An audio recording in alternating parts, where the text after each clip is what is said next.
Bismillahi Rahman Rahim. The Punch TV. Alhamdulillah Rabbil Alameen. Hasbunallah wa ni'mal wakil. The Lord is my light and my salvation. Whom shall I fear? And yea, though I walk through the valley of the shadow of death, I will fear no evil, for you art with me. Thy rod and thy staff, they comfort me. Thou prepares a table before me in the presence of my enemies. You anoint my head with oil.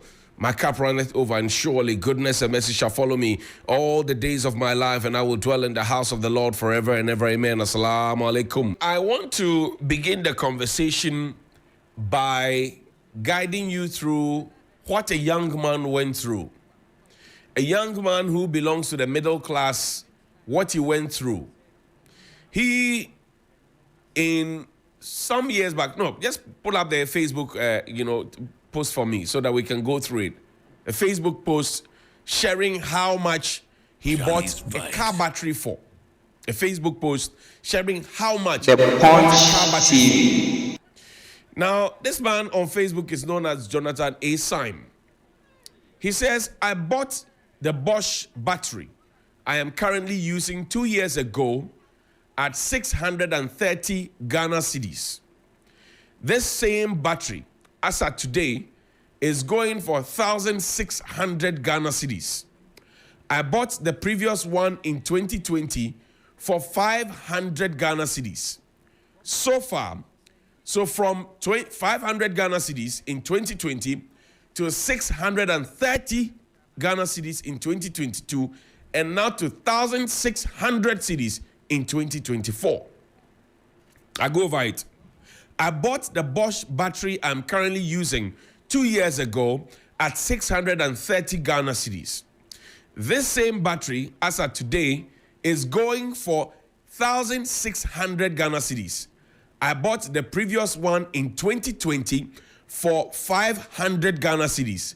So from 500 Ghana cedis in 2020 to 630 Ghana cedis in 2022 and to 1,600 Ghana cedis in 2024.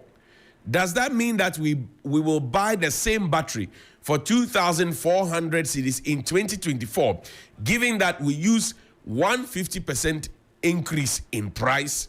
And that's the attached receipt. The Punch Now, TV.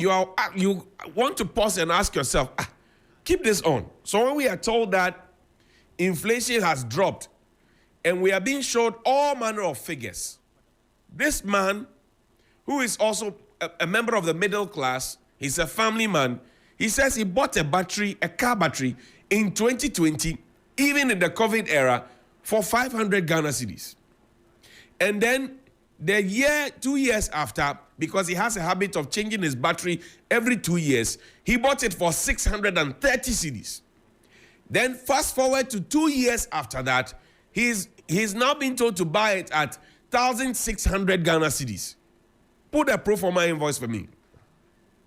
There's a pro forma invoice. So this is a pro forma invoice and walk-in customer. Yesterday we did all the calculation. Bosch SMF 57220 15 PLT, 15 plate, is one piece, right? Is 1,600 cedis. So let's see the breakdown. Get fund 2.5%. That's 32 Ghana cedis, 8138. So the subtotal is 1,312.55. NHI at 2.5 is 32, same figures. COVID at 1% is 13.1255.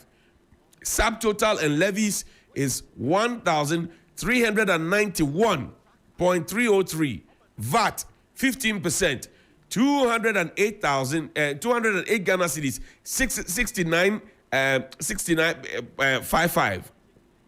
So a total of 1,600 for a car battery.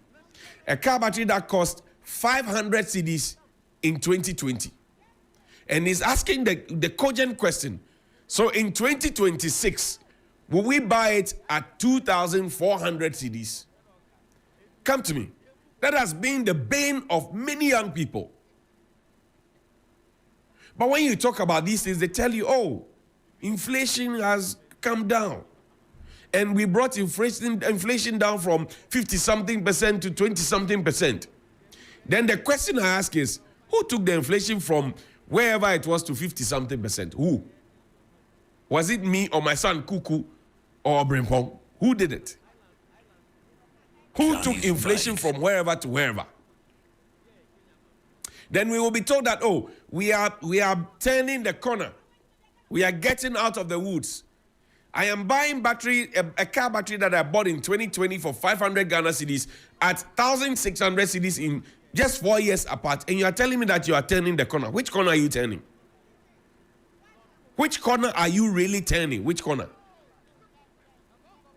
We need to watch it all. We need to watch it. The young people, the middle class, they are becoming angry and worried by the day. We need to watch it.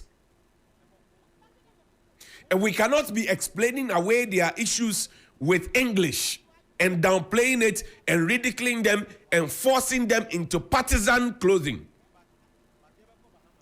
Because if I go to the shop to want to buy a car battery, it will be sold to me like everybody else. I have not benefited from $12 million a Japa deal, botched a Japa deal. Nor have I benefited from $2 million botched SkyTrain deal. And all the others that you can think about. So when you spend 1,600 on a car battery, you feel it in your intestines. Those who have had the benefit of some of those monies, ill-gotten wealth, unexplained wealth, when you talk about thousands of zenas, they say ezikakutwa. That's what they tell you. Now, of retirees who are still at post, who don't want to go away. One of such is at Ghana prisons. And the annoying thing that they say that you have taken the matter to Johnny Hughes, you think that he can do anything. He did not appoint me, so he cannot sack me. When I hear those things, it energizes me. It makes me dig further to bring out the documents. And the only thing I keep saying to myself is that, oh, go ahead. You are a retiree who has been given contract. Or sometimes you are a retiree who doesn't even have the contract, but you are there hanging on because you know people in higher places. Those people you know in higher places will not be in power forever. When they leave, it is when they leave and your uniform has been taken off you and your pecs have been stripped off you and you are in your house as a private Mr. So and so. That is when Johnny Hughes will come with the documents and go to find you and hold you by the hook. So go ahead, do what you want to do. Feel free, do it. Threaten people, gather people and train them for election duties. Go ahead, feel free. Organize the meetings and tell them stuff. Feel free. When your people leave, those who are covering you, when they leave, and your head is defenseless, that is when I'll bring the documents that I have on you. And then we will see if I appointed you or you were serving us and you were earning from our salaries and you were earning from our taxes. The level of impunity in this country must stop. And it cuts across where you have retirees who are either looking for contract extensions, who have not been given that, and they go to work literally to torment everybody who disagrees, who think that they should not be there. If after 30 years or so of serving your country at a very high position, you still feel not so comfortable to go out honorably, to go and play with your grandchildren, there's a problem with you. Because when it got to a time for you to be elevated, somebody moved up or away so that you could come into the picture. Jack Ma says at 60, you need to go home and play with your grandchildren. In our case, at 60, that is where people try to find space there. And we will be telling young people that there are no jobs. There's another striking thing that we need to know. In the next maybe 10 years, the level of impunity that we'll have in the security services, you have no idea. Because we are recruiting family and friends. We are recruiting people who don't meet the height requirement. We are recruiting people who don't have the right temperament. We are recruiting people who are not even submitting themselves to the rudimental and regimental rules of the security institutions. We are recruiting people who are partisan political connections. We are recruiting people who will not pay attention and respect law and order within their ranks. And some of them come in and they are just slapped them, officer call, bam. I told you GRA is presently recruiting people. They are training at Gimpa. They give them breakfast and lunch. We have our people amongst them. Oh yes, we have our people. I say, when you think that you are doing the thing to hide it, don't think that you are hiding it. Oh, we already know we are closer to you than you ever think. We are closer to you than you can ever think about, that you can ever envision. So you continue, go ahead.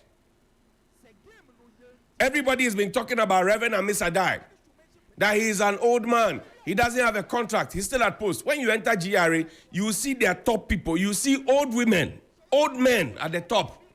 GRA. When you enter fire service, you see them. They are all over the place.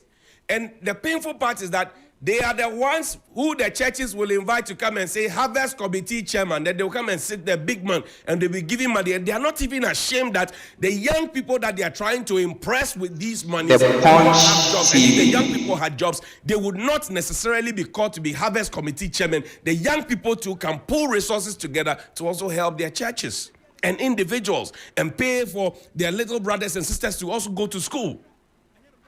There's no fellow feeling in this country. It's just greed, hypocrisy, greed, hypocrisy.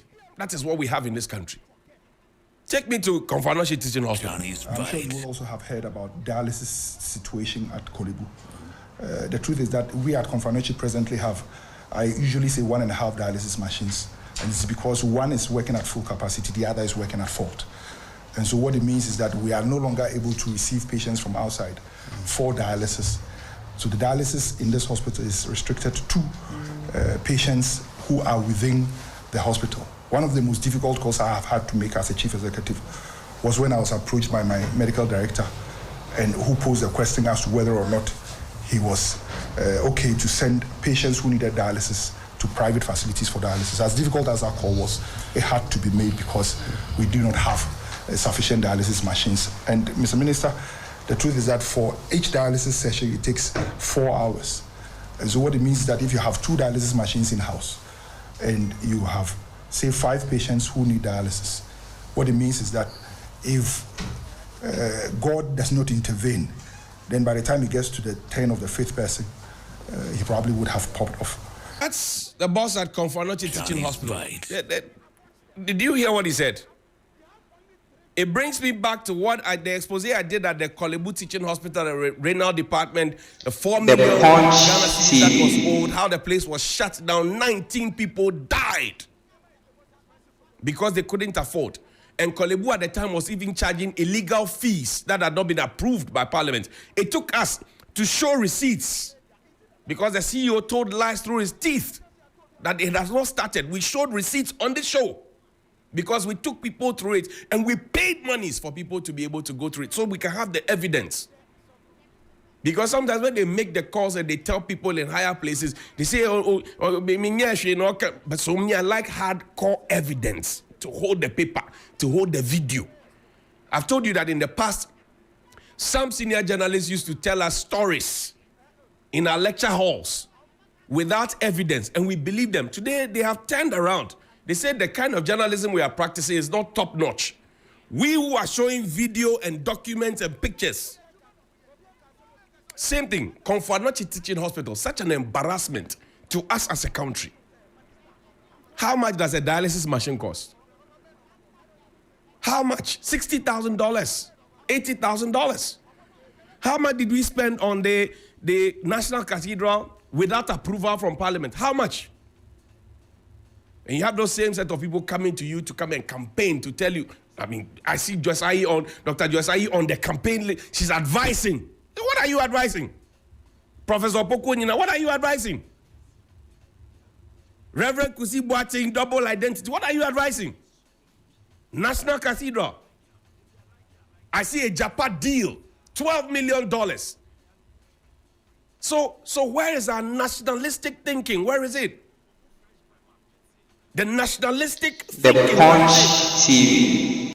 I had to come here to speak about one teacher, one laptop, 3 weeks ago. Party people came on social media insulting me that I should go and ask the teacher unions. The teacher unions threatened to go and sue.